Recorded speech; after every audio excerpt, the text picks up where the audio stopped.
बिस्मिल्लाहिर्रहमानिर्रहीम। अस्सलाम वालेकुम। काश्तकार भाई, गंदम की फसल हो या कोई भी फसल हो, भरपूर पैदावार हासिल करने के लिए पोटाश खाद का इस्तेमाल करना ज़रूरी है। पोटाश खाद का जब आप इस्तेमाल करते हैं, ना सिर्फ फसलों की पैदावार बढ़ जाती है बल्कि उनका म्यार भी बढ़ जाता है, उनकी क्वालिटी बढ़ जाती है। काश्तकार भाई, गंदम की फसल जैसे ही 70-80 दिन की होती है, यानी सिटा निकलने से पहले इसकी पोटाशियम की जो ज़रूरियात हैं वो बहुत ज़्यादा हो जाती हैं। गंदम का पौधा पोटाश बहुत ज़्यादा नीचे से उठाता भी है।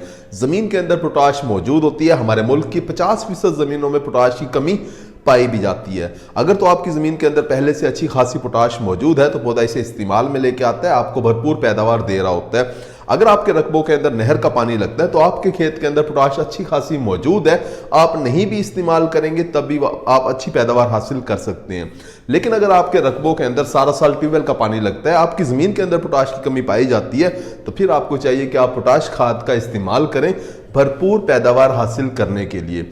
गंदम की फसल के अंदर क्या सिर्फ 70-80 दिन की जब फसल हो तब पोटाश खाद इस्तेमाल करनी चाहिए? ऐसा बिल्कुल नहीं है। गंदम का पौधा शुरू से ही पोटाशियम खाद की डिमांड कर रहा होता है, पहले शुरू से ही पोटाशियम खाद इस्तेमाल भी करता है, लेकिन थोड़ी मिकदार के अंदर इस्तेमाल करता है। जैसे ही वो 60-70-80 दिन का होता है तो उसकी पोटाशियम की ज़रूरियात ज़्यादा हो जाती है, वो फिर ज़्यादा मिकदार के अंदर इस्तेमाल करता है।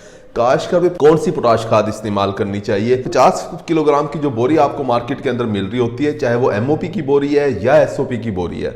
एसओपी आपको दानेदार भी मिलती है, पाउडर फॉर्म के अंदर भी मिलती है। ये जो 50 किलोग्राम की जो बोरी है ये आपको सस्ती पड़ रही होती है, चाहे आप एंग्रो कंपनी की ले लें या आप एफएफसी कंपनी के ले लें।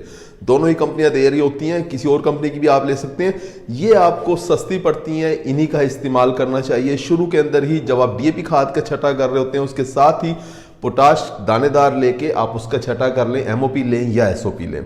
लेकिन अगर आप उस वक्त पोटाश इस्तेमाल नहीं कर सके किसी भी वजह से, तो अब आपकी फसल जब 70-80 दिन की हो गई है, जब आप तीसरा पानी लगा रहे होते हैं, जब आपकी फसल गोब की हालत के अंदर होती है, सिटा निकलने से पहले पहले, अब अगर आप पोटाश खाद का इस्तेमाल करते हैं तो आपको भरपूर रिजल्ट हासिल हो रहे होते हैं। पोटाश खाद का फायदा क्या होता है कि पौधे पत्तों के जरिए खुराक तैयार करते हैं और पत्तों में जो भी खुराक तैयार होती है वो सारी की सारी पौधे से, पत्तों से, तने से सारी की सारी सिटे की तरफ जाना शुरू हो जाती है अगर आपके खेत के अंदर पोटाश खाद मौजूद है।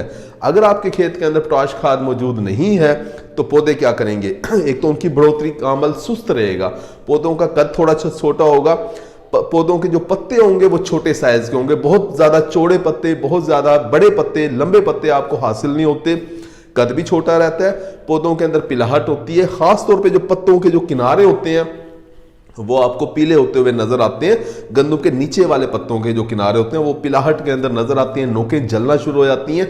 ये पोटाश खाद की कमी की अलामात है।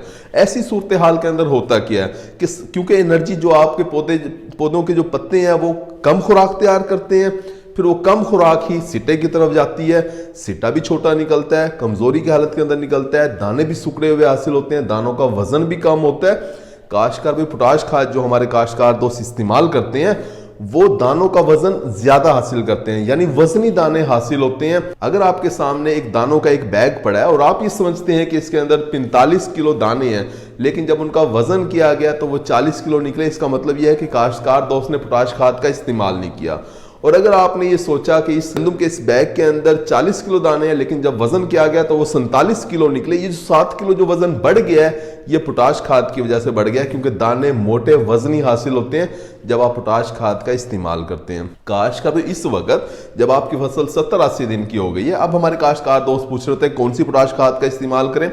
देखें, 25 किलोग्राम की बोरी मार्केट के अंदर मुख्तलिफ नामों से एसओपी की बोरी हर कंपनी दे रही है। आप इसका इस्तेमाल कर सकते हैं। कम से कम आधी बोरी फी एकड़ के हिसाब से फ्लड कर दें पानी के साथ। यही खुराक है तीसरे पानी की, क्योंकि दूसरे पानी के ऊपर आप यूरिया खाद मुकम्मल कर चुके हैं, नाइट्रोजनी खादें आपकी सारी मुकम्मल हो चुकी हैं, फास्फोरस वाली खाद भी आपकी दूसरे पानी तक मुकम्मल हो जाती है। इस पानी के ऊपर आपको पोटाश खाद का ही इस्तेमाल करना चाहिए। हमारे काश्तकार दोस्त पोटाश खाद इस्तेमाल कर रहे होते हैं। एसओपी पोटाश खाद का इस्तेमाल करें, थोड़ी सस्ती पड़ती है। पोटाशियम नाइट्रेट जो कि पानी के अंदर बहुत अच्छे तरीके से हल होती है, वो भी हमारे काश्तकार दोस्त इस वक्त इस्तेमाल कर सकते हैं। 25 किलोग्राम की ही बोरी ये मिल रही होती है मार्केट के अंदर, 13,043, 13,045 इस तरह के फार्मूलों के साथ मिल रही होती है, पानी में बहुत तेज़ी के साथ हल हो जाती है और बहुत अच्छे रिजल्ट मिलते हैं। लेकिन ये थोड़ी सी महंगी पड़ती है। अगर आप इसका इस्तेमाल करते हैं, फ्लड करते हैं पानी के साथ, आपको बहुत अच्छे रिजल्ट भी हासिल होते हैं। इसे उर्दू के अंदर कलमी शोरा कहते हैं या पोटाशियम नाइट्रेट कहते हैं। पोटाशियम नाइट्रेट का इस वक्त जब आपकी फसल गोब की हालत के अंदर है, अगर आप स्प्रे करते हैं, इसके भी बहुत अच्छे रिजल्ट मिल रहे होते हैं। 2 किलोग्राम फी एकड़ के हिसाब से इसका स्प्रे किया जाता है। उम्मीद है कि वीडियो आपको समझ आ गई होगी। अपना ख्याल रखिएगा। अल्लाह हाफिज़।